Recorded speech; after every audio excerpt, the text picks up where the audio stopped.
मेरा नाम वैसे तो अजमल है, लेकिन आप मुझे देशद्रोही कह सकते हो, वोट कटवा कह सकते हो, या आप कुछ भी मुझे कह सकते हो। मेरा हाल वो है, लेकिन मेरा नाम क्यों अजमल कह सकते भाई देशद्रोही तो क्योंकि हमें सर्टिफिकेट दिखाने की ज़रूरत है।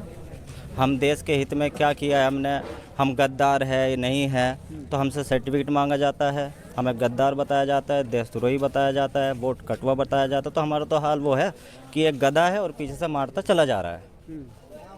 तो ये कौन है जो आपसे सर्टिफिकेट मांगते हैं, जो आपसे प्रूफ मांगते हैं, कौन है? जो ठेकेदार बने हुए राजनीतिक, क्योंकि जिसने मुसलमानों को सबसे पीछे धकेला गया, 70 साल से आज तक मुसलमानों को वजूद में नहीं आने दिया। लीडरशिप ख़त्म की जा रही है, मॉब लीचिंग हमारी की जा रही है, दाढ़ी हमारी नोची जा रही है, टोपी हमारी उतारी जा रही है, सब्जियां हमारी चेक की जा रही है। तो ये इशारा किसकी तरफ है आपका कि आपको धकेल दिया गया, एक साइड में कर दिया? सभी पार्टियां हैं इसमें, सभी पार्टियों का योगदान है इसमें। जितने भी आज तक के मुसलमान जिसको भी वोट देता है, सभी ने यही तोहमत लगाई है। तो हमारा तो वो हाल है, गधा है, हम भीड़ में चल रहे हैं, पीछे से लठ भी बजाया जा रहा है। मुझे लग रहा है आप कहीं ना कहीं ओवैसी के कट्टर समर्थक हैं। नहीं, ओवैसी का मैं तो आपको सेकुलर पार्टी के बारे में बताना चाह रहा हूँ, जो ठेकेदार बनी फिर रही है।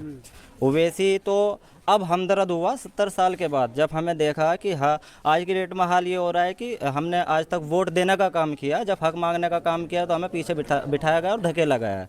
हमारे बच्चों को कलम की जगह आज टायर पंचर की दुकान पर काम करना पड़ रहा है, मजदूरी करनी पड़ रही है, और पालन पोषण के लिए 300 रुपये के लिए भी तरसाया जा रहा है। क्यों? आज तक के हमारी कोई भी बुनियाद ऐसी तय नहीं की गई है जिससे हम वजूद में आ सके, हमारे बच्चे पढ़ लिख के आपसे सवाल न कर सके।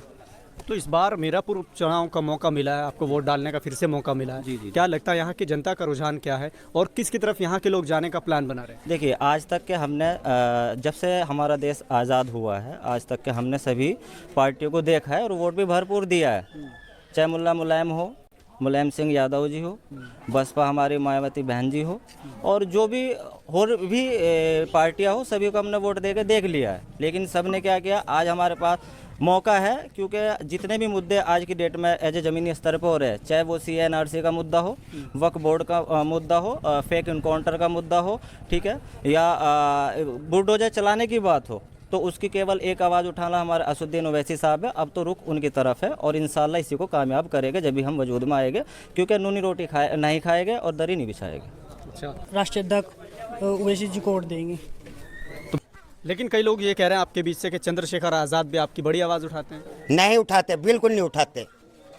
आज तक अगर उठाई हो, क्योंकि सारी चीज़ मौजूद है संसद में। जो CNRC का बिल फाड़ा तो वह ओवैसी जी ने फाड़ा, और अब जो है ना बहराइच में जो मामला हुआ उसका जो है ना ओवैसी जी ने आवाज़ उठाई, और जो बुढ़ाने में हुआ वो ओवैसी जी ने आवाज़ उठाई। चंद्रशेखर ने कोई आवाज़ नहीं उठाई।